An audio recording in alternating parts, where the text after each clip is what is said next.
শহীদ প্রত্যেককে আল্লাহ আপনি কবুল ও মঞ্জুর করেন, প্রত্যেকের পরিবারকে হেফাজত করেন।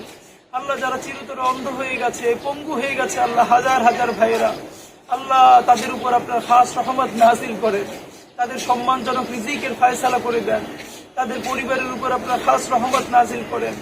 আল্লাহ আমরা জাতি হিসাবে যেন আল্লাহ বাংলাদেশ রাষ্ট্র যতদিন টিকে থাকে ততদিন যেন আল্লাহ আমাদের এই শহীদ ভাইদেরকে সর্বোচ্চ সম্মান জানিয়ে আল্লাহ আল্লাহ তাদের কোরবানির বিনিময়ে একটা ইনসাফের রাষ্ট্র কায়েম করতে পারি, সেই তৌফিক আপনি আমাদেরকে নসিব করেন। ইয়া আল্লাহ শহীদদের পরিবারগুলোকে আপনি কবুল ও মঞ্জুর করেন। আল্লাহ আমরা আমাদের যে ভাইয়েরা আমাদেরকে উত্তরসূরি হিসেবে রেখে গেছে, আমাদেরকে তাদের যোগ্য উত্তরসূরি হিসেবে কবুল ও মঞ্জুর করেন। রব্বানা তাকাব্বাল মিন্না ইন্নাকা আনতাস সামিউল আলিম ওয়া তুব আলাইনা ইন্নাকা আনতাত তাওয়াবুর রহিম। আলহামদুলিল্লাহি রাব্বিল আলামিন।